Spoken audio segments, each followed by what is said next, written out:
Hello दोस्तों, स्वागत है आपका मेरे यूट्यूब चैनल में। मेरा नाम है अरविंद सिंह रावत और मेरा फोकस रहेगा फ़िलहाल पीसीएस एग्ज़ाम है जो 29 जून को, उस पे। तो पीसीएस प्री का पूरा कोर्स यहाँ पे मैं कंप्लीट कवर करवाने वाला हूँ आप सभी को और ख़ुद को भी। ठीक है, रिवीजन भी होता रहेगा, सब कुछ साथ साथ चलता रहेगा।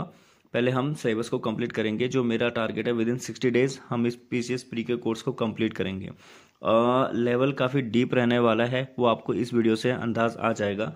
ठीक है, सबसे पहला चैप्टर जो हिस्ट्री के अंतर्गत है वो है इंडस वैली सिविलाइजेशन। लेकिन उसके आगे आप सिलेबस में देखोगे तो वहाँ पे जो है प्रागैतिहासिक काल भी लिखा हुआ है। तो आज सिर्फ हम टाइम डिवीजन को ही समझेंगे, यानी कि जो काल विभाजन है वो किस तरीके से है। प्रागैतिहासिक काल है, उसके अंतर्गत पाषाण काल, ताम्र पाषाण काल, फिर इसके भी जो प्रागैतिहासिक बांटा गया तो उसके भी 3 हिस्से होते हैं, प्रागैतिहासिक काल, आधि ऐतिहासिक काल, ऐतिहासिक काल। ये चीज़ें क्या हैं, क्या क्या यहाँ पे कुछ खोजे हुई हैं, वो सारी चीज़ों को हमें समझना है। ठीक है, तो वीडियो डीप होगी इसलिए थोड़ा फोकस होके देखना। ठीक है, कहीं पे समझना है तो पीछे कर लो, फिर दोबारा देखो आगे को। तो बाकी लिखा हुआ तो पूरा डिटेल में ही है। आप चाहो तो मेरी आवाज़ को म्यूट कर सकते हो और आप सिंपली रीड कर सकते हो। आप वैसे भी इसको बहुत अच्छे से समझ जाओगे, बहुत डिटेल में लिखा हुआ है। ठीक है, बाकी देख लो कि इतना डीप लेवल चाहिए आपको तो बढ़िया है। बाकी भाई मैं ऊपर ऊपर तो नहीं बताऊंगा, वैसे में चीज़ें ना समझ में नहीं आती हैं, साफ और सीधी बात, मेरे को भी नहीं आती हैं। जब तक डिटेल चीज़ें ना मिले तब तक मज़ा नहीं आता पढ़ने का। ठीक है, तो चलो शुरू करते हैं वीडियो को। दोस्तों, प्राचीन भारत का इतिहास और इंडस वैली सिविलाइजेशन, ठीक है, ये नेक्स्ट वीडियो में आएगा। ठीक है, सबसे पहली बात, प्राचीन भारत का इतिहास जो हमें समझना है, इसको समझने के लिए जो टाइम है, टाइम को 3 हिस्सों में बांटा गया है। ठीक है ना। सबसे पहली बात, अब ये हिंदी में है पूरा। ठीक है, प्राचीन समय को समझने के लिए 3 भागों में बांटा गया है, प्रागैतिहासिक काल, आदि ऐतिहासिक काल और ऐतिहासिक काल। ठीक है, अब प्रागैतिहासिक काल है, ये है ह्यूमन के डेवलपमेंट होने से, उत्पत्ति से 3000 ईसा पूर्व का समय। अब ईसा पूर्व क्या होता है? Before the birth of the Jesus Christ, जिसको हम बोलते हैं। ठीक है, ईसा मसीह के जन्म से पूर्व का समय। ठीक है, और ईसवी क्या होता है? After the birth of the Jesus Christ. Simple सी बात है। ठीक है, ईसवी जब उनका जन्म हो गया था, और जो ईसा पूर्व है वो उनके जन्म से पहले। ठीक है, ईसा पूर्व जहाँ जहाँ आएगा वो वैदिक सभ्यता होती है, एंशियंट इंडियन है, हमारा सनातन धर्म है। ठीक है, बहुत पुराना है, सब कुछ आपको पता ही है। ठीक, अब धर्म कर्म में ज़्यादा नहीं घुसूंगा। ठीक है, वो ना फिर वो बायसनेस से दिखती है यार। ठीक है, बाकी भगवान शिव शंकर हर हर महादेव। ठीक, जिस समय का मनुष्य किसी भी प्रकार की लिपि को नहीं जानता था वो प्रागैतिहासिक काल कहलाता है। पाषाण काल और ताम्र पाषाण काल इसके अंतर्गत आता है। ठीक, आदि ऐतिहासिक काल वो समय जब मनुष्य किसी न किसी लिपि को जानता था लेकिन वो पढ़ी नहीं गई हो। हड़प्पा सभ्यता और वैदिक सभ्यता इसके अंतर्गत आते हैं। ठीक, एक चीज, लिपि क्या होती है? देखो दोस्तों, सिंपल सी बात है, मैं कुछ बोल रहा हूँ आपसे, ये भाषा है। ठीक है, और जो मैं बोल रहा हूँ अगर उसे मैं लिख रहा हूँ तो वो इसकी लिपि है। जैसे मैं आपको एक कुछ रीड करके, जैसे यहाँ पे लिखा हुआ है ऐतिहासिक काल, ये मैंने बोला, ये भाषा है। लेकिन ऐतिहासिक काल जो यहाँ पे लिखा गया ये लिपि है, और ये है देवनागरी लिपि। ठीक है ना, क्या है? देवनागरी, हिंदी की लिपि। ठीक, आदि ऐतिहासिक काल क्या बोल रहा है कि मनुष्य किसी न किसी लिपि को जानता था लेकिन वो पढ़ी नहीं गई, यानी कि हमारे पास एविडेंस तो है, उनके रिटन नोट्स हैं, पर वो किसी को भी पढ़ने में समझ में नहीं आता है। ठीक है, जैसे इंडस वैली और वैदिक सभ्यता इसके अंतर्गत आते हैं। ठीक, काल लिपि से परिचित हैं 5वीं शताब्दी से अभी तक का जो समय है। मैंने ये अभी तक का किया हुआ है, वैसे ही बोलते हैं आधुनिक समय तक बोलते हैं। अभी तक इसलिए कहा दोस्तों क्योंकि मान लो जैसे यस्टरडे, कल कल के दिन पे कोई कुछ मिल गया किसी को, या कोई डिस्कवरी हो गई, कोई नया, जैसे जिनोन फेनोन करके कुछ भी नया डिस्कवरी कर लिया साइंस में, तो वो अभी तो आपके करंट अफेयर में आएगा, लेकिन आने वाले 10 साल, 10-15 साल बाद वो भी एक हिस्ट्री बन जाएगा। समझ लो चीज़ों को। तो यानी कि जब से चीज़ें मतलब अब लोगों को मतलब लिखने का एविडेंस मिला और वो पढ़ा जाना शुरू हुआ, तो वो अभी तक का समय ही है। ठीक है ना, अभी तक सब लोग पढ़ लिख पाते हैं उन चीज़ों को, वो 5वीं शताब्दी से शुरू हो गया था। ठीक है, वो ऐतिहासिक काल के अंतर्गत आएगा। ठीक, चलिए अब आ जाओ पाषाण काल। अब पाषाण काल पे हम आ गए हैं। आप सोच रहे होंगे ये किसके अंतर्गत आएगा? देखो, मैंने अभी आपको बताया था, ये रहा प्रागैतिहासिक काल। प्रागैतिहासिक काल को 2 हिस्सों में बांटा गया है, पाषाण काल और ताम्र पाषाण काल। तो अभी हम पाषाण काल को समझेंगे। ठीक है, भारत में सर्वप्रथम 1863 में पाषाणकालीन सभ्यता की खोज हुई थी। रॉबर्ट ब्रूसफुट एक जियोलॉजिस्ट थे, भूवैज्ञानिक थे, जिन्होंने पहला पुरापाषाणकालीन उपकरण मद्रास के पलवरम नामक स्थान से प्राप्त किया था। ठीक है, पहला पुरापाषाणकालीन उपकरण किसको मिला था? रॉबर्ट ब्रूसफुट को। कहाँ से मिला था? मद्रास के पलवरम से। ठीक है, अब आपसे एक सवाल है, क्योंकि आप लोग भी तैयारी कर रहे हो, मद्रास किसका पुराना नाम है? कमेंट करके बताना। बहुत आसान है, कुछ भी टफ नहीं है। ठीक है, तो बेसिक सी चीज़ है। और इससे जुड़े हुए कुछ और क्वेश्चन देख लेना। यूपी में जैसे कई जगहों के नाम बदले गए हैं, वो आपको पता होना चाहिए। ठीक है, चलिए अब आ जाओ। पाषाण काल को भी अध्ययन की सुविधा की दृष्टि से 3 हिस्सों में बांटा गया है। पहला पुरा पाषाण काल, मध्य पाषाण काल और उसके बाद है नव पाषाण काल। ठीक है, थोड़ा सा एक सेकंड के लिए देख लो हम कितना डीप आए हैं अभी अभी। जस्ट देखो, हम आए हिस्ट्री पढ़ने। ठीक है, हिस्ट्री में हम आए एंशिएंट हिस्ट्री में, एंशिएंट हिस्ट्री में हम आए प्रागैतिहासिक काल में। ठीक है, प्रागैतिहासिक काल के अंदर हम आ गए पाषाण काल में, और पाषाण काल के अंदर हम आ गए निम्न पुरा पाषाण काल में। समझ रहे हो क्या डीप जा रहे हैं हम लोग? ये बहुत डीप होने वाली वीडियोस, हर एक चीज को मैं लेके चलूंगा। निम्न पुरा पाषाण काल, इस समय में मनुष्य अपना जीवन, इस काल में मानव का जीवन जो है अस्थिर था। शिकार करके वो अपना भोजन संग्रहण करता था। ठीक है, इस काल के उपकरणों में hand axe, chopper, chopping, pebble उपकरण मुख्य थे। Hand axe, chopper, chopping and pebble उपकरण। अब ये चीज क्या है, थोड़ा सा इसको समझ लो। देखो, मैं फोटोज नहीं डालूंगा यार, क्योंकि 3-4 बार हो गया मेरे साथ, चैनल सीधे वो हो गया है, कॉपीराइट आ जाता है, वो कर देते हैं। ठीक, हैंड एक्स क्या होता है, मैं फिलहाल आपको एक ओवरव्यू दे देता हूँ। पत्थर के बने हुए औजार होते हैं ये। चॉपर, चॉपिंग, पेबुल थोड़ा पतला सा होता है। चॉपर वो जैसे हम घर में सिलवट्टा होता है ना, पत्थर से आलू खींचते हैं, उसके अंदर कुछ इस टाइप की चीजें होती है, वो खींचने का, फाड़ने का काम करते हैं। हैंड एक्स मतलब एक एक्स है उसमें जुड़ा हुआ, कुल्हाड़ी। ठीक है, लकड़ी के उस पर पत्थर को यहाँ पे बांध के, वो मतलब आगे से थोड़ा सा नुकीला टाइप का होगा, तो वो जो है चीजों को वो करने का काम करता है, मांस वांस को फाड़ने का काम करता है। ठीक है, तो ये चीजें hand axe, chopper, chopping and pebble उपकरण सारे के सारे पत्थरों के बने हुए हैं। ठीक, अच्छा, इसके बाद आ जाओ। भारत की निम्न पुरा पाषाण कालीन संस्कृति को 2 वर्गों में विभाजित किया है। इसको भी समझ लो। अब जो निम्न पुरा पाषाण काल है ना, तो यहाँ के बीच जो भी हमें एविडेंस मिले ना, इसको भी 2 हिस्सों में बांटा गया है। ठीक है, कैसे? देखो, सबसे पहला आया चॉपर, चॉपिंग, पेबुल संस्कृति। चॉपर, चॉपिंग, पेबुल, यानी कि जो हमें टूल मिले हैं उसी के बेस पे उसको एक कल्चर नाम दिया गया है। ठीक है, चॉपर, चॉपिंग, पेबुल संस्कृति, यह संस्कृति पाकिस्तान के पंजाब में सोहन नदी घाटी में सर्वप्रथम प्रकाश में आई।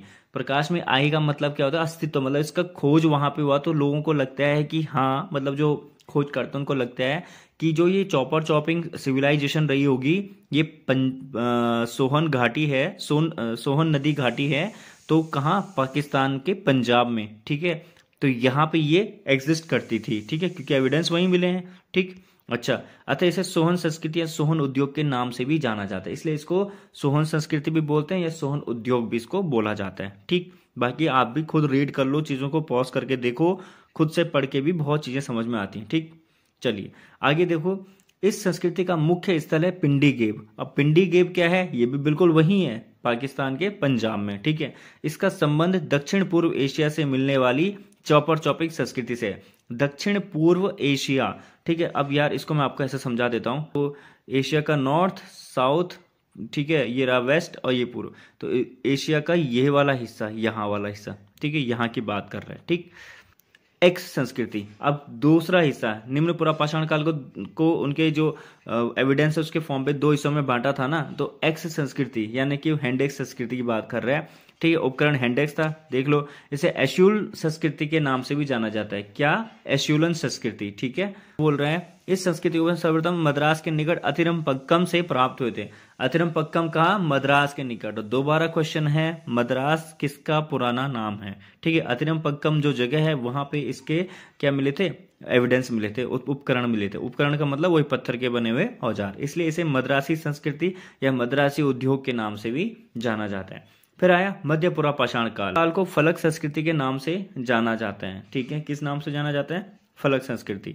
इस काल में स्क्रैपर, खुरचनी, बेधक, बेदनिया आदि उपकरण बनाए गए थे। ठीक है, बेधक, बेदनिया जो फाड़ के चीजों को निकलते हैं। ठीक है, स्क्रैपर, खुरचनी, ठीक है, ये चीजें हैं। ठीक, अच्छा, उच्च पुरा पाषाण काल। उच्च पुरा पाषाण काल क्या होता है? ठीक है, यह काल प्रजाति एवं संस्कृति दोनों ही दृष्टियों से उल्लेखनीय परिवर्तनों के लिए विशिष्ट रहा है। ठीक है, इस काल में सर्वप्रथम होमोसेपियंस ज्ञानी मानव का उदय हुआ है। कहां से? उच्च पुरा पाषाण काल से होमोसेपियंस का उदय होना शुरू हुआ है। ठीक है, इस काल में पत्थर के ब्लेड के उपकरण बनाए गए थे। पत्थर के ब्लेड के उपकरण बनाए गए थे। अब आप बोलोगे यार आप तो अभी बोल रहे थे कि धारीदार ऐसे ऐसे उपकरण थे, ये सब यहाँ पाए गए। मैंने क्या बोला था, पाषाणकालीन सभ्यताएं। पाषाण का मतलब ही होता है पत्थर के, पत्थर से जो सभ्यताएं बनी हुई हैं। पत्थर से बनने का मतलब है कि पत्थरों का इस्तेमाल करके जो सभ्यताएं अपग्रेड हुई हैं धीरे धीरे। उच्च पुरा पाषाण काल उसी का हिस्सा है, मतलब ये अब धीरे धीरे धीरे करके उठना शुरू कर रहे हैं, एवॉल्व होना शुरू हो रहे हैं। ठीक है, वो एक ऐड आता था टीवी में, दद्दू वाला, याद होगा अगर आपको, वो मिंटोस खाता है, जो एक पहले गधा होता है और दो गधों में से एक गधा मिंटोस खाता है, वो जो है धीरे धीरे इंसान बन जाता है। ठीक है, तो ये वही चीज़ है कि कहानी ऐसे इवॉल्व हो रही है धीरे धीरे। ठीक है, ये चीज़ है। चलो बाकी आप लोग समझदार हैं। ठीक है, इस काल में पत्थर के ब्लेड के उपकरण बनाए जाने लगे थे। इस काल के प्रमुख उपकरणों में तक्षनी, चाकू, स्क्रेपर, भेदक एवं भेदनियां थी। तक्षनी इस काल का विशिष्ट उपकरण था। उच्च पुरा पाषाण काल का विशिष्ट उपकरण किसे कहा जाता है? तक्षनी को कहा जाता है। इस काल का मानव उपकरण बनाने के लिए सर्वप्रथम हड्डी, हाथी दांत, सींग का प्रयोग करने लगा था। ठीक है, आपसे एक रिक्वेस्ट है, आप ना इन चीज़ों को ना नोट डाउन करके गूगल सर्च करना, फोटोज देखो, तब आपको ये चीज़ें बिल्कुल टू द पॉइंट दिमाग में छप जाएंगी। क्योंकि मेरे को तो इमेजिन हो रहा है, लेकिन आप लोगों को थोड़ा ये प्रॉब्लम क्रिएट कर सकती है कि कैसे दिखती रही होंगी। ठीक है, इसलिए थोड़ा इनको क्या करना है, मतलब फोटोज वगैरह आपको सर्च करनी पड़ेंगी थोड़ा। ठीक है, उच्च पुरा पाषाण काल के अंतर्गत नारी की मूर्ति मिलती है, जो कि कहाँ, बेलन घाटी में स्थित लोहंदा एक जगह है, वहां से मिलती है। ठीक है, अच्छा, इलाहाबाद के अंतर्गत। ठीक है, इसी काल का मानव पहली बार रहने के लिए गुफाओं का प्रयोग करना प्रारंभ किया था। ठीक है, चलो, भीमबेटका जो कि मध्य प्रदेश में, यहाँ से इस काल की गुफाएं प्राप्त हुई हैं जिनका प्रयोग रहने के लिए किया जाता था। इसी काल का मानव सर्वप्रथम चित्रकारी करना प्रारंभ करते हैं। भीमबेटका की गुफाओं से इस काल के चित्र मिले। उच्च पुरा पाषाण काल के चित्र कहाँ से प्राप्त हुए हैं? भीमबेटका से। भीमबेटका कहाँ है? मध्य प्रदेश में। ठीक है, चलो, पाषाण काल में पाषाण काल और नव पाषाण काल के मध्य एक संक्रमण काल था। ठीक है, इस समय जलवायु गर्म हो गई थी और बर्फ की जगह घास के भरे मैदान उगने प्रारंभ हुए थे। इस काल का मानव अब पशुपालन करना भी शुरू कर देता था। यानी कि पूछा जाए कि पशुपालन मानव ने कब से शुरू करना शुरू किया? मध्य पाषाण काल से। संक्रमण काल किसे कहा जाता है? मध्य पाषाण काल को। घास के भरे मैदान कब से उगना प्रारंभ हुए? मध्य पाषाण काल से। आदमगढ़ और राजस्थान में बागौर पशुपालन का प्राचीनतम साक्ष्य मिला है। ठीक है, अच्छा, मध्य पाषाण कालीन सबसे प्राचीन ज्ञात स्थल है सराय नाहर राय मेहदा, प्रतापगढ़ सबसे प्राचीन स्थल है। तीर कमान का विकास यही हुआ था। सूक्ष्म पाषाण उपकरण माइक्रोलिथ तीन कहा जाता है तीर कमान वगैरह को। ठीक है, इस काल के अन्य उपकरणों में एकधार फलक, बेदनी, भेदक, बेदनी, चाकू, तक्षणी, अर्धचंद्राकार प्रमुख हैं। गुजरात के लखनौज और सराय नाहर राय से प्राप्त लघु पाषाण उपकरण इस काल के सर्वोत्तम नमूने हैं। भीमबेटका से इस काल के बने चित्र प्राप्त होते हैं। इसमें एक व्यक्ति द्वारा एक पशु के शिकार का चित्रण किया गया है। इसी काल के सर्वप्रथम मानव कंकाल भी प्राप्त हुए हैं। मध्य पाषाण काल के अंतर्गत सराय नाहर राय से कुल 15 मानव कंकाल प्राप्त हुए हैं। ये इंपॉर्टेंट है। ठीक है, मेहदा से 28 कब्र प्राप्त हुई हैं, जिसमें 2 युगल कंकाल मिले हैं। यहीं से 35 गले वाले चूल्हे मिले हैं, जिसमें राख एवं हड्डियां प्राप्त हुई हैं। एक चूल्हे में भैंसों का सिंगयुक्त पूरा सिर मिला है। ठीक है, क्या क्या एविडेंस हमको मिले, ये चीजें यहाँ पे। दमदमा से अभी तक 41 कब्रें प्राप्त हुई हैं। इनमें से 5 जोड़ों में 5 में से एक कब्र में 3 मानव को दफनाया गया है। इन तीनों स्थलों में शव का सिर पश्चिम में और पैर पूर्व में रखकर दफनाया गया है। ठीक, लौघनौज में 14 कब्रें प्राप्त हुई हैं, जिनमें 13 को पैर मोड़कर दफनाया गया है और यह सिर पूर्व की ओर तथा पैर पश्चिम की तरफ रखकर दफनाया गया है। ठीक है, तो हमने क्या क्या देखा अभी तक, एक बार फिर से क्विक बता देता हूं। हमने देखा प्रागैतिहासिक काल, जिसमें हमने देखा था पाषाण काल को। पाषाण काल के हमने जो है निम्न पाषाण काल, मध्य पाषाण काल और अब नव पाषाण काल को हमने देखना है। पाषाण काल था, उसके भी हमने 3 हिस्से देखे थे, निम्न पुरा पाषाण काल, निम्न पुरा मध्य काल और निम्न उच्च पुरा पाषाण काल। ये 3 हिस्से हमने इसके देख लिए थे। अब उसके बाद हम आए फिर मध्य पाषाण काल में और अब हम आ गए हैं नव पाषाण काल में। ठीक है, चलो, नव पाषाण काल को देखो क्या बोल रहे हैं कि यहाँ काफी छोटा युग है ये। ठीक है, नव पाषाण पर सारे क्रांतिकारी परिवर्तन यही होते हैं। ठीक है, क्रांतिकारी परिवर्तन से इनका कहने का क्या मतलब है? विश्व स्तर पर इस संस्कृति का प्रारंभ 9000 ईसा पूर्व पश्चिम एशिया में हुआ था। कृषि एवं पशुपालन संबंधी प्राचीनतम साक्ष्य पश्चिम एशिया के क्षेत्र में मिलते हैं, क्योंकि यहाँ पर मौसम की अनुकूलता, उपयुक्त जंगल, पौधों तथा पशुओं की उपलब्धता और मानव की समुन्नत तकनीकी प्रगति के रूप में इसके लिए अनुकूल अपेक्षित साधन उपलब्ध थे। ठीक है। पश्चिम एशिया के मानव को जौ, गेहूं, दलहन, तिलहन आदि के रूप में महत्वपूर्ण खाद्यान्न प्रदान किया गया था। भारतीय उपमहाद्वीप में नवपाषाण काल का उद्भव 7000 ईसा पूर्व में हुआ था। यहाँ की प्राचीन नवपाषाण युगीन बस्ती मेहरगढ़ पाकिस्तान है। कृषि का सबसे पहला और स्पष्ट प्रमाण यहीं से मिला। इस जगह के मानव ने 7000 ईसा पूर्व में कृषि उत्पादन प्रारंभ कर दिया था। ठीक है। धीरे धीरे हम इंडस वैली के नजदीक आते जाएंगे। यहाँ से 5000 ईसा पूर्व में गेहूं और जौ उगाए जाने के साक्ष्य प्राप्त हुए हैं। इसी तरह भारत में कोल्डिवा नामक स्थान से चावल उगाए जाने का प्राचीन साक्ष्य प्राप्त होता है। इसका समय भी 5000 ईसा पूर्व के लगभग आता है। काल में कृषि के विकास के फलस्वरूप बढ़ईगिरी में काम आने वाला पाषाण उपकरणों का विशेष रूप से निर्माण किया जाता था, जैसे हत्तेदार कुल्हाड़ी, बसूला, ठीक है, हसिया, रुखानी, सिल, लोड, उकली आदि। नवपाषाण काल में स्थिरवासी लोग खेती से परिचित हो गए थे तथा पालतू पशु भी रखने लगे थे, इसलिए खाने पीने के बर्तनों की इन्हें जरूरत हुई। अतः कुंभकारी सबसे पहले इसी काल में दिखी थी। ठीक है। प्रारंभ में हाथ से बनाए हुए मृदभांड मिलते हैं। इन मृदभांड में काला, लाल और धूसर रंग के मृदभांड शामिल हैं। ठीक है। मृदभांड जो है ना, मिट्टी के बने बर्तनों को कहा जाता है। ठीक है। भूमिका को लक्ष्य करके ही गार्डन चाइल्ड ने इस परिवर्तन को नवपाषाण काल की क्रांति कहा है। कश्मीरी नवपाषाण संस्कृति का प्रथम खोजा गया स्थल बुर्जा होम है, अतः इसे बुर्जा होम संस्कृति के नाम से भी जाना जाता है। ये सवाल बनता भी है कि कश्मीर में जो नवपाषाण कालीन संस्कृति है उसका सर्वप्रथम जो खोजा गया स्थल था वो कौन सा था? बुर्जा होम। ठीक है। बुर्जा होम संस्कृति के लोग गड्ढे वाले मकानों में रहते थे और बुर्जा होम से मानव के साथ कुत्ते को दफनाए जाने का प्रमाण मिलता है। ठीक। रॉबर्ट ब्रूसफुट, जिन्होंने पाषाणकालीन सभ्यता की खोज के एक भूवैज्ञानिक थे, निम्न पुरा पाषाण काल के मानव ने उपकरण बनाने के लिए क्वार्टाजाइट पत्थर का प्रयोग किया था। मध्य प्रदेश में नर्मदा घाटी में स्थित हथनौर से मानव खोपड़ी का जीवाश्म प्राप्त हुआ है, जो भारत का सबसे प्राचीन जीवाश्म है। ठीक है। लोहदा बेलन घाटी से हड्डी की बनी नारी की मूर्ति प्राप्त हुई है, जो उच्च पुरापाषाण काल से संबंधित है। मूर्ति कला एवं चित्रकला विकास उच्च पुरापाषाण काल में हुआ। मध्य पाषाण काल का प्राचीनतम स्थल सराय नाहर, राय एवं मैदा है। ठीक। अब आ जाओ सीधे सीधे ताम्र पाषाण काल पे। ठीक है। ताम्र पाषाणिक संस्कृतियों को दो भागों में बांटा जा सकता है, पूर्व सैंधव ताम्र पाषाणिक संस्कृतियां और दूसरा होता है तुम्हारा उत्तर सैंधव ताम्र पाषाणिक संस्कृतियां। ठीक है। वो अभी आगे आएगा। अच्छा, पूर्व सैंधव ताम्र पाषाणिक संस्कृति का क्वेटा संस्कृति इसमें महत्वपूर्ण है। बलूचिस्तान से पांडुरंग के मृदभांडों का प्रयोग होता है। कुल्ली संस्कृति बलूचिस्तान में ही मिलती है। पांडुरंग के लेप पर काले रंग के चित्र मिले। नाल आर्मी संस्कृति बलूचिस्तान एवं सिंध में पांडुरंग के लेप पर बनी बहुरंगी अलंकरण वाले मृदभांड। झोब संस्कृति ये भी बलूचिस्तान में मिली है। लाल रंग के लेप पर काले रंग के चित्र वाले मृदभांड। कोटी दीजी संस्कृति सिंध में लाल रंग के लेप पर दूधिया रंग की पट्टी जिस पर बहुरंगी अलंकरण वाले मृदभांड होते हैं।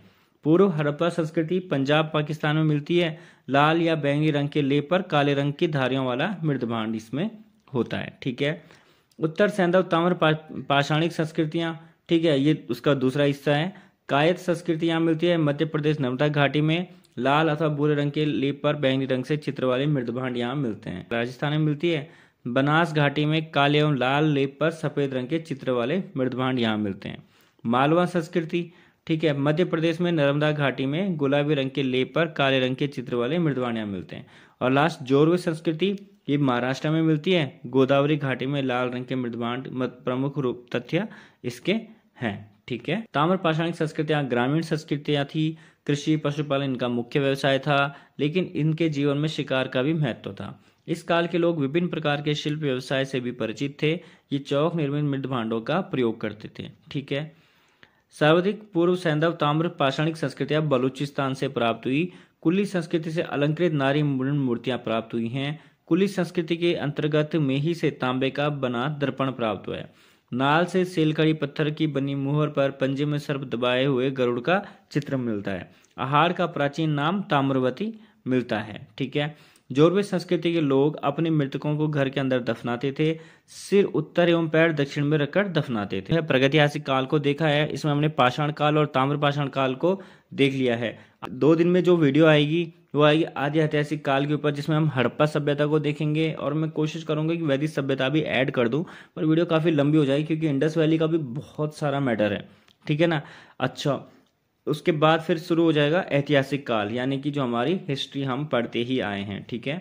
तो चलो देखते हैं आपको इंटरेस्ट आता है कि नहीं इतना डीप पढ़ने में। चलो मिलते हैं, धन्यवाद।